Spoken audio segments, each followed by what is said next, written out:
прашање наутро, кое што верувам ќе го задржи вашето внимание, а најавуваме вака.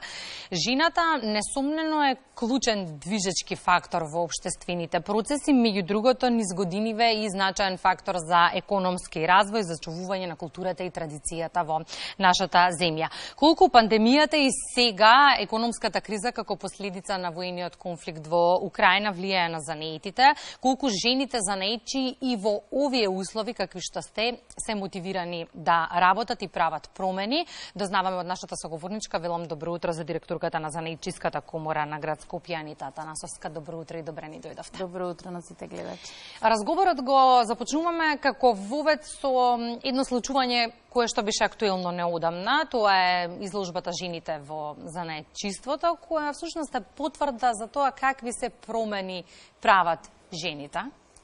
Секако, жените се еден доста важен двигател, нели, како и во занаетчиството, така и во економијата воопшто. За голема радост, нели, женското предприемништво влегува на голема врата.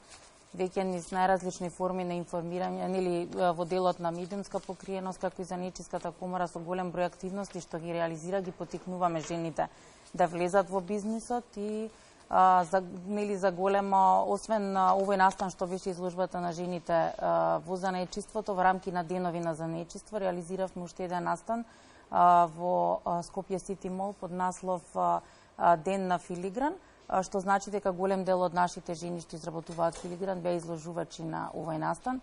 Така да жените секако се еден доста важен фактор во развојот на занаетчиството, затоа што голем дел од процентот од членството, односно самостојните вршители на дејност што влегуваат со бизниси се жени.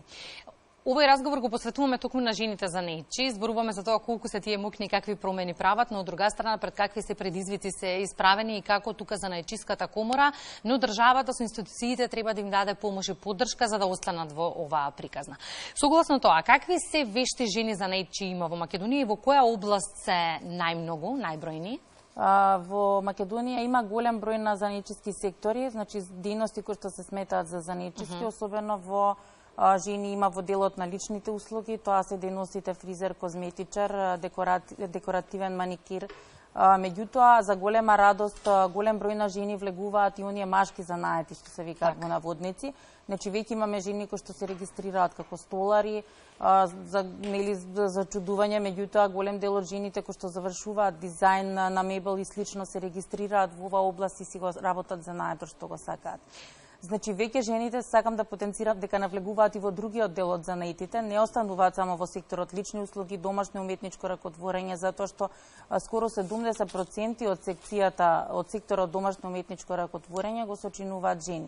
Тој сектор е во областа на занаети во делот на филигран, изработка на накит, секако вид на накит од камен, слики од срма, декоративни слики, потоа уметнички, нели, декоративни даски од дрво и слично. Таму голем дел од жените предприемачи се вршители на дејност во овие услуги и секако во секторот на лични услуги. Меѓутоа, во последно време забележуваме дека имаме отварање на занаетчиски бизниси во други сектори, кои што ги водат жени. Така, имајќи предвид дека занаетчиството е многу важен фактор за економски развој, постојано организирате и обуки и испити за оние кои што сакаат да влезат во целата приказна. Што е актуелно во моментов, да речеме, во Занаетчиската комора? Во моментов актуелно е што ги промовираме мајсторските испити, значи реализиравме мајсторски испит за козметичар, во кој што беа вклучени 20 жени и кои што успешно го положија испитот и практичниот и теоретскиот дел кој што се состои од 3 дела.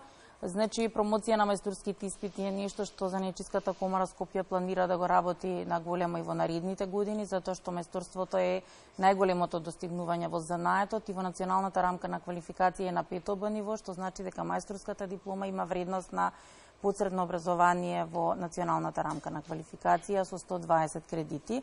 Се надеваме дека голем дел од нашите членки ќе сватат важноста на мајсторскиот испит и ќе се приклучат во овие испити, затоа што веќе имаме 4 верифицирани програми и тоа се фризер, козметичар, автомеханичар и пекар. Пандемијата се стишува, но последиците кои што ги направи, ќе ги калкулираме и броиме во периодот кој што следува, згора на тоа и воениот конфликт во Украина, кој нанесе сериозни економски штети и тоа дополнително не знаеме како ќе се развива во месеците кои што ќе доаѓаат и колку целата оваа актуелна ситуација направи штета врз занаечиите во нашата земја. Секако веќе 2,5 години се бориме со кризата, како од ковид пандемијата, така сега и од војната што ни се случува тука нели блиску до нас, што секако влие и во делот на поскапување на репроматеријалите кои што ги набавуваат занаечиите, поскапување на ресурсите како електрична енергија, плин и слично што користат во делот на производство на занаечиски производи како и пружање на услуги, а секако со оглед на тоа што стандардот на граѓаните не е толку висок, не може да ја покача цената на своите производи и услуги затоа што граѓанинот нормално не може да плати.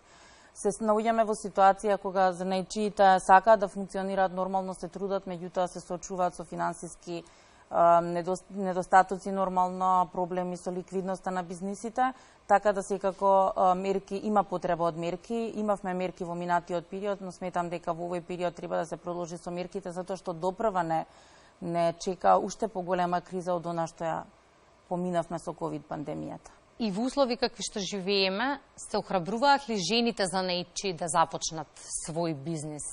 Да, дел се охрабруваат, дел се плашат, не знаат како ќе успеат да ги одржат бизнисите ликвидни, затоа што верувајте дека голем дел од нив веќе работат. Значи, дефинитивно работат, само што бизнисот не им е легализиран и се плашат во услови на криза да го легализираат бизнисот, така да сметам дека доколку има поголеми поддршки во однос на субвенционирање за отварање на нови бизниси, особено за жени, мислам дека ќе ги охрабриме да го започнат. Тоа сакам малку да го продискутираме. Некои истражувања велат дека она што им недостасува на жените во моментов е финансиска поддршка, дополнителна едукација и добар маркетинг за пласирање на производите на домашниот и странскиот пазар. Колку ова го нуди занаечиската комора и каква поддршка добивате и вие меѓу другото од другите државни институции? Ние сме посредници во делот на помош, односно лобирање во делот на субвенции за воопшто за занаечиите, не само за жените, нели? Затоа што сме занаечиска комора за членовите на занаечиска кои што функционираат на територија на градот Скопје. Им помогнавме на занаечиите да добијат финансиска поддршка преку активности кои што ги правеше комората и преку поднесување на апликации преку нели државните институции во услови на ковид во делот на финансиска поддршка за плата, каде што паушално даночените занаечии добија неповратно, останатите мора да ги вратат парите со однос на добивката што ја оствариле во претходната година. Исто така помагаме за аплицирање на субвенции кои што ги нуди Министерството за економија за набавка на алати и репроматеријал и општините, од кои што можам да ја поменам само Гази Баба, која што нуди субвенции за занаечи и мали и средни предпријатија. Оваа поддршка е мала, морам да напоменам, значи дефинитивно мора институциите да сватат дека во овие услови мора да се помогне на стопанството, затоа што се соочуваат во однос на финансиски проблеми со набавка на репроматеријал, па и во одреден период имаше и недостатоци на репроматеријали во случај како што беше зејтинот, брашното и слично, се соочува со проблеми за набавка на истите, така да сметам дека поддршката секако треба да биде поголема за занаечиите. И уште една горлива тема, каква е понудата и побарувачката на работна сила во занаечиството во моментов и колку да речеме од оние занаечи кои што имаат добар свој занает, излегуваат надвор од земјава за подобри приходи и поголеми приходи? За жал, реалната ситуација не е добра, затоа што голем дел од членството ги брише бизнисите и се заминува надвор од земјата, затоа што си бара подобри услови за стопанисување и за функционирање нормално. И многу од младите се интересираат за добивање на сертификати, преквалификации, доквалификации, сертификати кои што им се валидни надвор од земјава за да можат да си започнат со работа во соседните држави. Исто така, работодавачите се соочуваат со недостаток на работна сила во сите сектори. Тоа е уште пострашно што овие работодавачи кои што остануваат во земјата имаат недостаток на работна сила. Тоа постојано го потенцираме пред институциите дека го прогнозиравме за 5 години, ни се случи за многу пократко, затоа што границите нормално и можностите на младите луѓе си го прават своето. Дефинитивно мерки за задржување на младите луѓе во државата и особено за занаечиите кои што веќе отвориле сопствени бизниси и функционираат тука, мора да се осмислат и за брзо време да се вклучат во самата понуда на самите работодавачи. Пред 2 до 3 недели овде во студиото 3 на Македонската телевизија разговаравме со еден од представниците на Независната угостителска комора, бидејќи и тие кубурат со работници и голем дел од нив, барем во овој период од годината кога се летните одмори, заминуваат на работа во странство.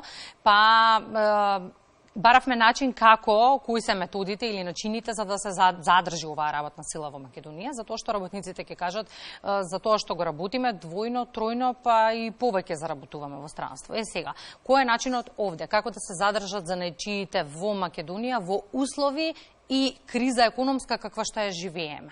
Има можности во делот на субвенционирање со финансиски средства каде што би можело да се осмислат мерки за субвенционирање и финансиска подршка за платите како за работниците во занаетчискиот и угостителскиот сектор, затоа што најголемите дефицити се тука. Дефинитивно во изминатава недела не можам да кажам точно бројка колку од пекарите и сладкарите се јавија дека во моментот се соочуваат со огромен дефицит на работна сила и не можат да ги покријат побарувачката на услуга што треба да ја направат затоа што немаат работници. Значи ова се случува веќе подолг временски период затоа што овие лица кои што имаат вештини во пекарството и сладкарството си заминуваат надвор од земјата и наоѓаат сезонска работа во Хрватска, Малта и слично.